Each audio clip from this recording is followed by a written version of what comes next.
Les Navy SEALs sont probablement l'unité la plus célèbre de la marine américaine. Si vous demandez à quelqu'un dans la rue ce qu'est un SEAL, il vous répondra sûrement oui, sauf exception. Pourtant, la plupart ignorent vraiment ce qu'est un Navy SEAL. Au-delà de la compréhension superficielle du public et de ce qui est montré dans les émissions de télévision et les films, il y a bien plus chez un Navy SEAL qu'il n'y paraît. Ils ont une riche histoire dans les opérations spéciales américaines et de nombreuses raisons expliquent leur popularité. Cela dit, qu'est-ce qui distingue les Navy SEALs américains des autres sons ? Que font les Navy SEALs ? Qu'est-ce qu'il faut pour devenir un Navy SEAL ? À quel point les Navy SEALs américains sont-ils dangereux ? Nous allons répondre à ces questions et plus encore. Salut, je suis Vinny, vétéran, la voix de General Discharge. Que vous cherchiez des infos ou vouliez devenir Navy SEAL, suivez-moi pour découvrir ce que sont vraiment les Navy SEALs américains. Voici les Navy SEALs américains. SEAL signifie mer, air et terre. Cet acronyme reflète leur capacité à accomplir diverses missions spéciales à haut risque, partout où c'est nécessaire. Beaucoup diront qu'il y a peu de choses qu'un Navy SEAL ne peut ou ne veut faire. Ils se lancent constamment des défis et repoussent leurs limites. C'est pourquoi leur devise est « Le seul jour facile était hier ». Mais mer, air et terre décrit modestement leur zone d'action. Ils interviennent aussi en jungle, villes, arctiques, montagnes et déserts pour accomplir leurs missions exigeantes. Les SEALs excellant autant dans les montagnes d'Afghanistan que dans la conduite de véhicules sous-marins dans le Pacifique. Leur discrétion et leur méthode clandestine leur permettent de mener de nombreuses missions contre des cibles inaccessibles aux forces classiques. Autrement dit, leur capacité à agir sur tout le spectre des conflits et à fournir du renseignement en temps réel assure une polyvalence inégalée sur le champ de bataille. Face à des crises mondiales évolutives, ils sont depuis leur création l'un des premiers recours du commandement militaire pour accomplir des missions difficiles. Les Navy SEALs tirent leur origine des équipes de démolition sous-marine de la Seconde Guerre mondiale. Munis d'un couteau Ka-Bar, de palmes et d'explosifs, les Underwater Demolition Team s'infiltraient derrière les lignes ennemies sans se faire repérer. Ils ont participé à tous les débarquements majeurs lors de l'occupation du Japon et ont joué un rôle lors du jour J avec les Rangers de l'armée. Les Underwater Demolition Team ont continué à développer et à maîtriser leur savoir-faire tout au long de la guerre de Corée et jusqu'à la guerre du Vietnam, mais leur champ de mission n'était pas assez large. La marine avait besoin d'une unité spéciale capable d'opérer non seulement depuis la mer, mais aussi depuis les airs et sur terre. Cela a conduit le président John Fitzgerald Kennedy à créer les 2 premières équipes de SEALs en 1962. Au fil des ans, ils ont participé à de nombreux conflits majeurs. Grenade, guerre Iran-Irak, Panama, guerre du Golfe, Somalie, Afghanistan, Irak et bien d'autres. Les SEALs se sont forgés une réputation et sont vraiment passés sous les projecteurs du public après le succès de l'opération Neptune, Spear, en 2011. Les Navy SEALs ont aujourd'hui une place unique dans les opérations spéciales. Bien qu'il ne fasse aucun doute qu'aujourd'hui, dans les communautés des forces d'opération spéciales, il existe beaucoup de chevauchements dans les capacités et les fonctions des unités. Cependant, chaque communauté des opérations spéciales apporte quelque chose d'unique et peut remplir une fonction selon la mission. Les SEALs, par exemple, sont davantage utilisés pour des missions nécessitant une précision extrême ou laissant une empreinte minimale dans la zone d'opération. Besoin de secourir des opérateurs abattus, appelez les PJT.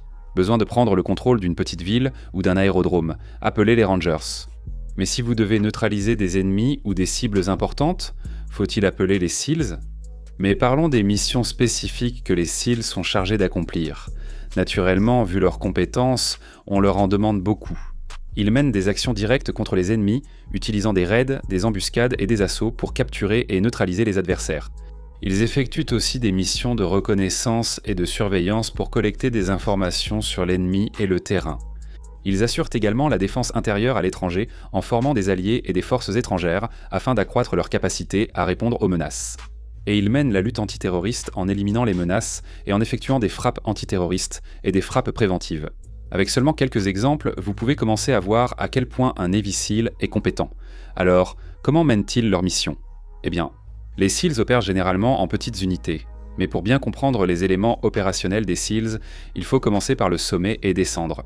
Les Navy SEALs font partie de la Naval Special Warfare, ou Naval Special Warfare pour faire court, et sont répartis en équipes de SEALs, c'est pourquoi on les appelle souvent les gars de l'équipe. 8 équipes de SEALs sont en service actif aux États-Unis. Les équipes de SEALs 1, 3, 5 et 7 sont sur la côte ouest, et les équipes 2, 4, 8 et 10 sont sur la côte Est. Les numéros impairs sont à l'Ouest, les pairs à l'Est. Il existe 2 équipes de véhicules de livraison des SEALs, Swimmer Delivery Vehicle, 1 à Hawaï et la Swimmer Delivery Vehicle, 2 en Virginie. Il existe aussi 2 équipes de réserve, les 17 et 18. Certains se demandent peut-être où est l'équipe des SEALs rang 6. L'équipe des SEALs numéro 6 est officiellement connue sous le nom de Groupe de développement de la guerre spéciale navale ou Groupe de développement de la guerre spéciale navale en abrégé, et elle se trouve également sur la côte Est. Chaque équipe de SEALs possède une zone géographique propre, correspondant aux environnements où elle se spécialise et opère. L'équipe 1 agit dans le Pacifique occidental, en jungle, désert et ville, tandis que l'équipe 2 intervient en Europe du Nord, en milieu désertique et urbain. L'équipe 3 agit au Moyen-Orient, l'équipe 4 en Amérique du Sud et centrale, toutes deux en milieu désertique et urbain. L'équipe 5 opère en Corée dans divers environnements extrêmes. L'équipe 6 DevGru intervient partout où nécessaire. L'équipe 7 agit dans le Pacifique occidental en jungle, désert et ville, tandis que les équipes 8 et 10 interviennent en Méditerranée ou Europe du Sud, dans des zones désertiques et urbaines. Les équipes Swimmer Delivery Vehicle interviennent en milieu sous-marin car elles pilotent naturellement le véhicule en immersion. Swimmer Delivery Vehicle 1 à Hawaï opère dans le Pacifique et Swimmer Delivery Vehicle 2 intervient dans l'Atlantique et la Méditerranée. Après avoir vu la composition générale des Navy SEALs, intéressons-nous à une équipe de SEALs, chacune étant dirigée par un commandant de la marine. Les équipes comprennent un quartier général et 8 pelotons opérationnels, de SEALs de 16 hommes. Les pelotons peuvent être organisés en escouades de 8, équipes de tir de 4 ou équipes de reconnaissance de 2 tireurs d'élite selon les besoins opérationnels. 2 officiers subalternes dirigent les pelotons, le plus gradé, souvent O3, en est le chef. Les 14 autres membres sont des engagés. Le premier officier est responsable, le second est adjoint. Il y a un chef de peloton et un officier marinier chef de peloton. Les 12 SEALs remplissent des fonctions comme médecins, tireurs d'élite, spécialistes en brèche ou en armement. Les équipes Swimmer Delivery Vehicle sont dirigées par un commandant de la marine. L'équipe Swimmer Delivery Vehicle, comme une équipe Sea, Air and Land classique, comprend un quartier général, un système de livraison avancé, 3 véhicules de livraison des unités de mission avec abris secs et de nombreux soutiens. L'équipe Swimmer Delivery Vehicle 2 comprend un quartier général, 3 unités Swimmer Delivery Vehicle des unités de mission avec abris sur le pont et de nombreux soutiens. Très bien, nous avons parlé des capacités des Navy SEALs et de la façon dont les Navy SEALs sont organisés. Il est temps de passer à ce qu'il faut pour devenir un Navy SEAL. On dit que le parcours de formation des Navy SEALs est le plus difficile au monde. Mais qu'est-ce qu'il faut vraiment endurer pour obtenir le très convoité trident ? Tous les Navy SEALs appartiennent à la marine, comme leur nom l'indique, tout comme les autres membres de la marine. Qu'ils soient engagés ou officiers, ils doivent suivre le camp d'entraînement ou la formation de base des officiers. C'est unique chez les Navy SEALs.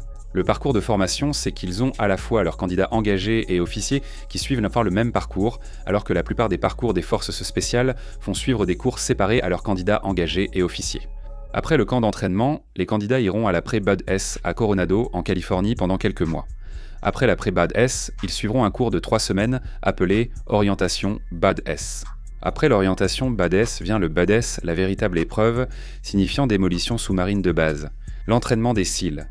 C'est ce que la plupart des gens connaissent lorsqu'il s'agit de l'entraînement des SEALs à cause du BUD S. Le documentaire sur la classe 234 montre la célèbre Hell Week, mais le BUD S ne se résume pas à cela. Seulement un candidat sur 5 termine le BUD S. La formation de qualification Sea, Air and Land ou Sea, Air and Land. Qualification Training marque le passage des candidats Sea, Air and Land de la base à un entraînement tactique plus avancé. Après la SEAL Qualification Training, les candidats recevront leur trident et deviendront officiellement SEALs de la marine américaine. L'entraînement ne fait que commencer après qu'un Sea, Air and Land ait terminé le parcours et reçu son trident. Ils s'entraînent encore pendant 1 an et demi avant d'être entièrement déployables et bien sûr les SEALs sont en formation constante et en préparation pour leur prochaine mission. C'est simplement la vie en équipe. Les SEALs de la marine ont presque des possibilités de formation illimitées, mais la plupart ciblent les membres engagés. Ces écoles incluent, mais ne se limitent pas à l'école de démolition, Breacher School, l'école de tireurs d'élite, Sniper School, et la formation avancée en démolition. Des cours médicaux comme celui de médecin tactique des opérations spéciales, école de langues étrangères, formation superviseur de plongée, école de conduite avancée, Joint Terminal Attack Controller et bien d'autres. Les options des officiers des Sea, Air and Land sont plus limitées par rapport à leurs homologues engagés, car ils ont un objectif légèrement différent, un rôle plus administratif et des responsabilités différentes. Plus le grade des officiers est élevé, moins ils opèrent sur le terrain. Pour ceux qui souhaitent devenir un Navy SEAL Air and Land, écoutez bien. Nous allons passer en revue les exigences de base pour avoir une chance d'intégrer le parcours Sea, Air and Land, ainsi que les différentes voies que vous pouvez emprunter pour devenir Sea, Air and Land. Pour obtenir un contrat Sea, Air and Land, entre autres choses, il faut réussir le test de sélection physique des Navy SEAL Air and Land, ce qui signifie test de sélection physique. Le test de sélection physique consiste en une nage de 500 yards, pompes, abdominaux et traction en 2 minutes chacun, puis course de 1,5 miles. Les minimums du test de sélection physique pour les Sea, Air and Land, nage 12 minutes 30, 50 pompes, 50 abdos, 10 traction course, 10 minutes 30. Ce ne sont que des minimums, qu'il faudra largement dépasser pour rester compétitif. Pour l'intégration, plusieurs voies mènent au parcours des Sea, Air and Land, mais elles ne se valent pas toutes. Les SEAL de la Navy sont accessibles aux civils via le programme Warrior Challenge, ou directement à l'entraînement pour ceux en service actif. Il est important de noter qu'il est beaucoup plus facile pour les candidats d'avoir une chance d'accéder à BUD/S en tant que civil. Donc si votre plan est de rejoindre la Navy d'abord, puis d'aller à BUD/S plus tard, nous ne le recommandons pas. Il y a beaucoup moins de place pour les personnes qui reviennent de la flotte que pour les nouvelles recrues, et votre groupe d'années, c'est-à-dire l'année où vous avez rejoint la Navy, peut être fermé ou limité. Ce qui vous laisse dans une situation où, peu importe à quel point vous êtes un bon candidat, la bureaucratie et l'administration vous empêchera même d'avoir une chance. Les candidats officiers Navy SEAL peuvent passer par l'Officer Candidate School, le Naval Reserve Officers Training Corps ou l'Académie navale. La majorité des officiers provient de l'Académie navale, peu de l'Officer Candidate School. Les candidats officiers doivent suivre le SEAL Officer Assessment and Selection, un stage de 3 semaines visant à sélectionner ceux aptes à BUD/S comme officiers. Les candidats officiers doivent obtenir de meilleurs résultats aux tests de sélection physique que les engagés.